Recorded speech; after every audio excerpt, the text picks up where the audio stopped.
फर्रुखाबाद के केंद्रीय कारागार फतेहगढ़ में पहुंचे सूबे के कारागार राज्य मंत्री धर्मवीर प्रजापति ने जेल में निरीक्षण के साथ ही बंदियों के साथ संवाद किया। उन्होंने बंदियों को भरोसा दिलाया कि सरकार को उनकी और उनके परिवार की चिंता है, सरकार हमेशा उनके साथ खड़ी है। उत्तर प्रदेश के फर्रुखाबाद में केंद्रीय कारागार फतेहगढ़ पहुंचे उत्तर प्रदेश सरकार में कारागार राज्य मंत्री धर्मवीर प्रजापति ने कहा कि हर पिछली सरकारों ने कभी भी बंदियों की सुध नहीं ली, लेकिन आज योगी सरकार में मंत्री सीधे बंदियों से संवाद कर रहे हैं, जिससे उनकी समस्याएं सीधी सरकार की नजर में आ रही हैं। उन्होंने कहा कि उनके द्वारा जेलों पर गायत्री मंत्र के जाप की प्रक्रिया को शुरू कराया गया है, उसके पीछे एक बहुत बड़ा कारण है।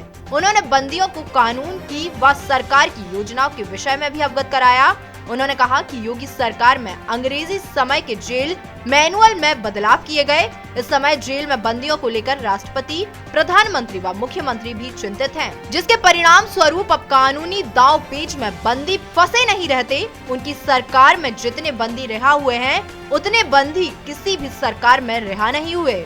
उन्होंने बंदियों को नसीहत दी कि वह लोग जब जेल से रिहा हों तो बेहतर इंसान बनकर रिहा हों। उन्होंने जेल के चिकित्सकों को भी सलाह दी कि उनका बंदियों के प्रति अपनत्व का रिश्ता होना चाहिए।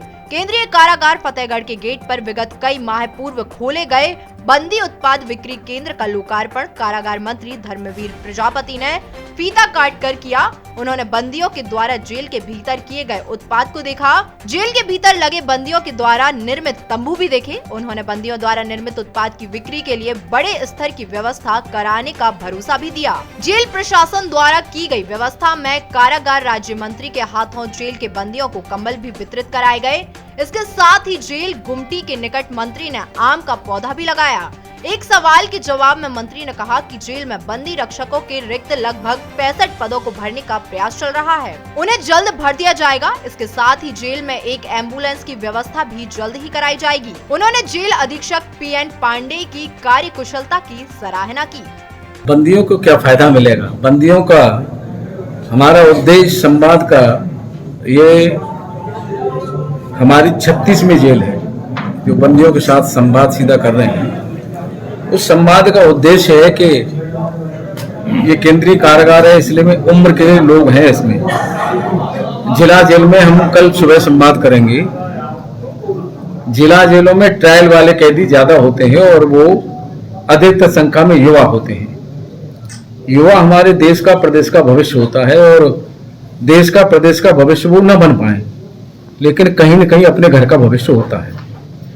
और जिस घर का भविष्य जेल में आ जाए, उस परिवार का जीवन अंधकारमय हो जाता है।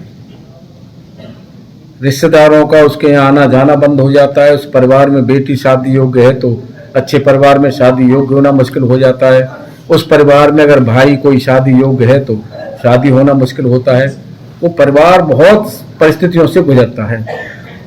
इसलिए बंदियों से संवाद करना ये जरूरी समझाए कि उनको बताया जाए कि आपके जेल में आने के बाद आपका परिवार किन परिस्थितियों से गुजरता है, और परिस्थितियों से गुजरता है तो आगे दोबारा कोई ऐसी गलती न हो जिससे कि दोबारा कोई परिवार संकट में आए।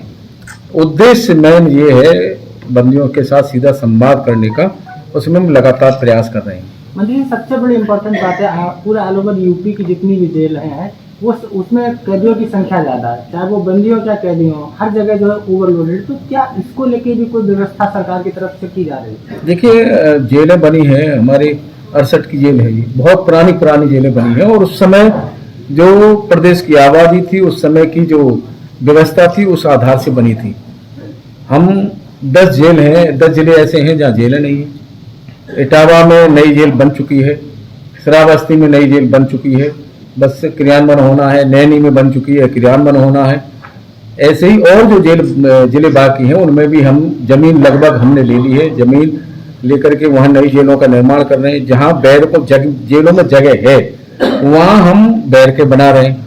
व्यवस्था हम लोग कर रहे हैं, लेकिन ये हमारा काम है कि जेल में कैदी आते हैं उनकी देखरेख करना, उनकी सुरक्षा करना, उनकी व्यवस्थाएं करना। लेकिन वो बाहर मतलब कोई अपराध हो रहा है, उस पर कैदी आ रहे हैं, उसके लिए मेरा अपना मानना है कि बैरकें बनाना और जेल बनाना ही पूर्ण रूप से समाधान नहीं है। समाधान है कि बाहर संख्या बढ़ने के पीछे कारण क्या है। समाज में युवाओं की कहीं न कहीं मानसिकता विकृति, या जो विकृति मानसिकता वाले लोग हैं ऐसी संगत में आकर के युवाओं का बहक जाना, ये भी एक कारण है।